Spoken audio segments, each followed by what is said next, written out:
இதுபோன்று இப்படி ஒரு வீடியோவை எவராலும் போட முடியாது. நாம் நினைப்பதை, நமது எண்ணங்களை இந்த வீடியோவில் பதிவிட்டிருக்கிறார். தேடி தேடிச் சென்று சோறு தின்பதையும், தேவையே இல்லாமல் அவுட்டிங் என்ற பெயரில் ஊர் சுற்றுவதையும், நடுராத்திரியில் திரைப்படம் பார்க்கப் போவதையும், நாகரிகம் என்ற பெயரில் அநாகரிகத்தில் ஈடுபடுவதையுமே இந்த தலைமுறையினர் வாழ்வியலாக ஆக்கி வருகின்றார்கள். உணவு திருவிழா என்று அறிவித்தால் காசையும் கொடுத்துவிட்டு தட்டை எந்திக் கொண்டு யாசகம் கேட்பது போல் வரிசையில் நிற்கின்றது சமூகம். ஒரு நடிகன் தன்னுடைய வருமானத்தை பெருக்கிக் கொள்ள நள்ளிரவு காட்சிகளை வைக்கின்றார். அறிவை இழந்து குடும்பத்தோடு சென்று கூட்ட நெரிசலில் சிக்கி இறந்து போகின்றார்கள். அதை பற்றி கவலைப்படாமல் தன்னுடைய வசூல் கணக்கை பார்த்துக் கொண்டிருக்கின்ற ஒரு நடிகனை தலையில் தூக்கி வைத்து வசூல் மன்னன் என்று கொண்டாடிக் கொண்டிருக்கின்றது இந்த சமூகம். பேசத் தெரியாத குழந்தைகளின் கையில் அலைபேசியை கொடுத்து அதை பெருமையாக பார்த்து ரசிக்கின்றது சமூகம். இரவு 2 மணிக்கு மிட்நைட் பிரியாணியை குடும்பத்தோடு சென்று சாப்பிடுவது பேஷன் ஆகிவிட்டது. நீங்கள் உங்கள் குழந்தைகளுக்கு உணவு கொடுக்கவில்லை,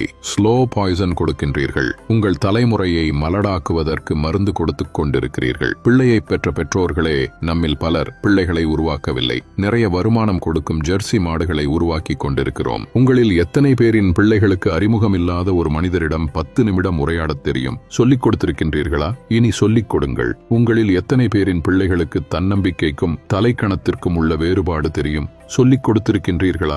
இனி சொல்லிக் கொடுங்கள். உங்களில் எத்தனை பேரின் பிள்ளைகளுக்கு நம் தாய்மொழியில் தமிழில் தொடர்ந்து ஒரு 5 நிமிடம் பிற மொழி கலவாமல் பேசத் தெரியும்? சொல்லிக் கொடுத்திருக்கின்றீர்களா? இனி சொல்லிக் கொடுங்கள். உங்களில் எத்தனை பேரின் பிள்ளைகளுக்கு உங்கள் மாத வருமானம் தெரியும்? அதை கொண்டு எப்படி உங்கள் குடும்பத்தை நடத்துகின்றீர்கள் என்று எத்தனை பேர் உங்கள் பிள்ளைகளுக்கு சொல்லிக் கொடுத்திருக்கின்றீர்கள்? இல்லை என்றால் சொல்லிக் கொடுங்கள். அது தெரியாததால் தான் இன்று பலர் லட்சத்தில் வருமானம் ஈட்டியும் இஎம்ஐயில் வாழ்க்கையை தொலைத்து விழிபிதுங்கி நின்று கொண்டிருக்கிறார்கள். ஆண் பிள்ளைகளோ பெண் பிள்ளைகளோ உடல் வெட்கம் என்றால் என்ன என்று சொல்லிக் கொடுங்கள். 10 வயதில் அணியும் ஆடை எது? பருவ வயதில் அணியும் ஆடை எது? படுக்கையில் அணியும் ஆடை எது? பொதுவெளியில் அணியும் ஆடை எது என்று வேறுபாடுகளை சொல்லிக் கொடுங்கள். நம்மில் பல பேரின் பிள்ளைகளுக்கு ஐபோனின் விலை தெரியும். வந்த திரைப்படத்தின் வசூல், வரப்போகும் திரைப்படத்தின் புள்ளி விவரங்கள் எல்லாமே தெரியும். ஆனால் அன்றாடம் உண்ணக்கூடிய அரிசியின் விலை தெரியுமா? காய்கறிகளின் நிலவரம் தெரியுமா?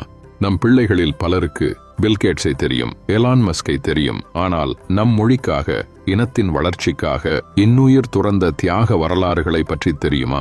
நம் மண்ணின் தியாக வரலாறுகளை நம் பிள்ளைகளுக்கு சொல்லிக் கொடுங்கள். எப்பொழுதுமே உறவுகளை எதிரிகளாக மட்டுமே கட்டமைத்து அவர்களின் மூளைகளில் ஏற்றிவிடாதீர்கள். உறவுகளை ஒதுக்கத் தொடங்குங்கள் என்று அவர்களுக்கு நீங்கள் சொல்லிக் கொடுத்து விட்டால் அவர்கள் வளர்ந்துவிட்ட பிறகு அவர்கள் ஒதுக்குகின்ற முதலாவது நபர் நீங்களாகத்தான் இருப்பீர்கள். வாழ்க்கை என்பது வெறும் கேளிக்கையும் வேடிக்கையும் பணம் ஈட்டுவதும் ஆடம்பரமும் மட்டுமல்ல. அது மன நிறைவாக வாழ்வது. அது எப்படி என்று குழந்தைகளுக்கு கற்றுக் கொடுங்கள். இந்த மனித சமுதாயத்திற்கு பெற்றோர்களாகிய நீங்கள் செய்யக்கூடிய மிகப்பெரிய கடமையே உங்கள் பிள்ளைகளை அறம் சார்ந்த பிள்ளைகளாக, அறிவார்ந்த பிள்ளைகளாக உருவாக்குவதுதான். அறிவு என்பது படித்து தெரிந்து கொள்வது அல்ல, ஏடுகளிலிருந்து நாம் அறிந்து கொள்வதல்ல. நாம் கற்றுக்கொண்ட அத்தனையும் நமது புத்திக்குள் இறங்கி அது என்னவாக வெளிவருகின்றது என்பதை பொறுத்ததுதான் அறிவு. சிந்திக்க தூண்டுவது அறிவு. தன்னுள் எழும் கேள்விகளுக்கு தானே விடை காண்பதுதான் அறிவு. அப்படிப்பட்ட அறிவை உங்கள் பிள்ளைகளுக்கு வழங்குங்கள். இந்த பதிவை முடிந்தவரை நிறைய நபர்களுக்கு பகிருங்கள். பெற்றோர்களாகிய நாம் நம் தலைமுறையினரை நல்வழிப்படுத்துவது நம் தலையாய கடமையாகும். அனைவருக்கும் பகிருங்கள். இதுபோல பதிவுகளுக்கு ஜே ஹெல்த் பக்கத்தை ஃபாலோ செய்யுங்கள்.